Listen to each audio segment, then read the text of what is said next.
Welcome to my YouTube channel RX Farm Academy. Today we are going to discuss modified release drug products, and let's see what is actually modified in drug to alter its release. As the term modified shows that the release is not going to be on its own. Something is definitely modified by any means to alter the results and to benefit the patients in a better way. So term modified is a vast term. Anything which is not immediate release, that is modified somehow. So the purpose. First of all, let's discuss its purpose. Immediate release drug products result in relatively rapid drug absorption and onset of pharmacodynamic effects. And after absorption, plasma drug concentration declines and falls below minimum effective concentration. As in the figure, you can see that there is a graph showing the concentration and time curve. There is the minimum effective concentration in the bottom and maximum toxic concentration at the top, and between this is the therapeutic window. So the drug concentration peaks, and after that it declines and goes below the minimum effective concentration, and that is the time for second dose. Another dose is given if sustained therapeutic effect is desired, but an alternative is sustained release drug product. It is an alternative to administer another dose very soon, is to use a dosage form that will provide sustained drug release and that will keep drug concentration in blood within the therapeutic window and not letting it go below minimum effective concentration. So we are going to define the modified release drug products. It is defined as the products that have drug release characteristics of time, course, and location chosen to accomplish therapeutic objectives not offered by conventional dosage forms like solution and immediate release tablets. So, modified drug release products are of three types. Extended release products, a dosage form that allows at least two-fold reduction in its dosage frequency as compared to an immediate release drug products. Sustained release drug products, long-acting products, controlled release products are under this category. As the term sustained, you can say that the release is sustained over a long period of time, or long-acting means long absorption of drugs, so long action of products. And in controlled release products, an altered timing and rate of release of drug is controlled. So the next is delayed release products, a dosage form that releases drug or portions of drug at times other than promptly after administration. The delay may be time based or pH dependent. For example, enteric coated tablets. Enteric coated tablets are exclusive example of delayed release. The drug is not immediately released inside the stomach. It is going to release afterwards when it reaches in the intestines. The third topic is targeted release products that release drug at or near the intended physiologic site of action. These may be immediate release or extended release. So, enteric coated tablets.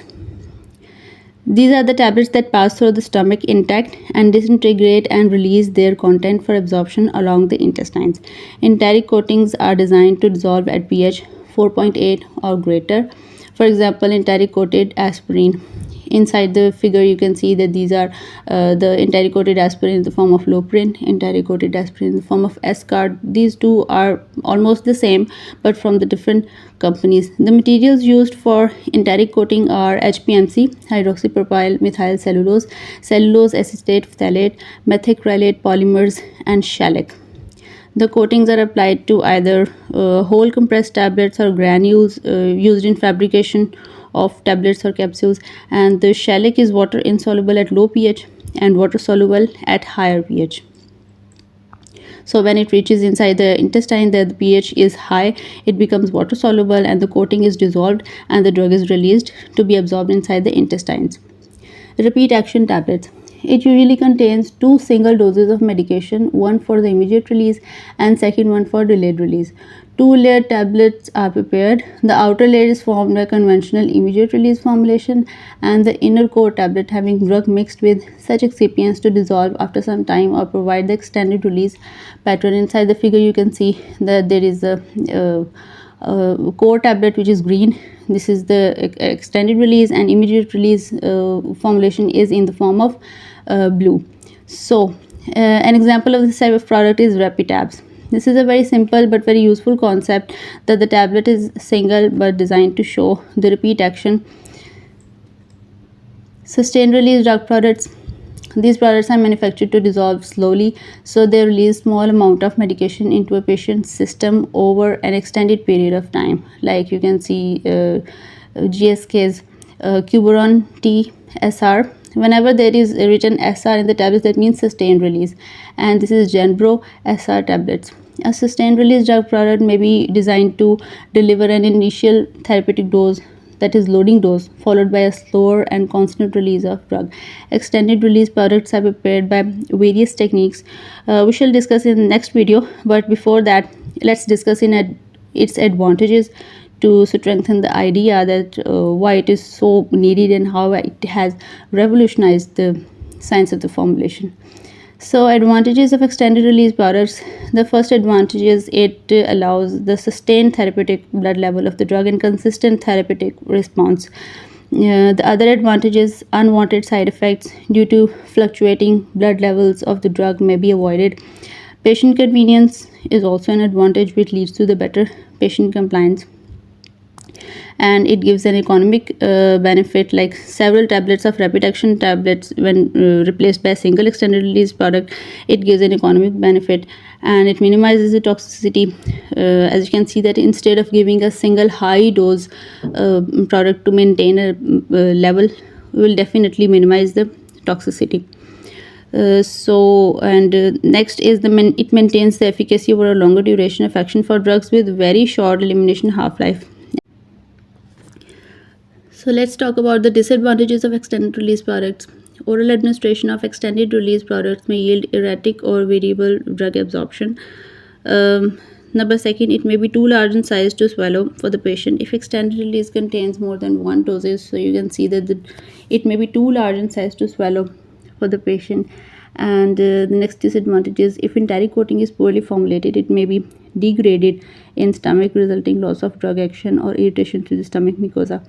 If enteric coating fails to dissolve upon reaching the proper site, it may result in incomplete absorption, and the cost may be higher. Definitely, the cost may be higher than the conventional dosage forms due to costly excipients needed for the formulation. Dose dumping. This is a very important question you might have come across. Dose dumping is defined as release of more than that usual fraction of drug or greater release of drug than needed. So inside the figure you can see that this is the theophylline concentration and time course of its action, such that potentially adverse plasma levels may be reached. As an example, a dose dumping of theophylline is shown graphically. You see lower peak shows that the desired sustained effect, but the drug is somehow released all at once and concentration peaks so high, and stripped area on the peak shows that the adverse effects like nausea, vomiting and headache is happening. So this was an important problem related to the extended release product. I hope you understand all of it. Thank you for watching this video and see my next videos as well. Support my channel RX Farm Academy, and I shall be waiting for your feedback. Like this video and comment what next topics should be on this channel. Till the next video, thank you.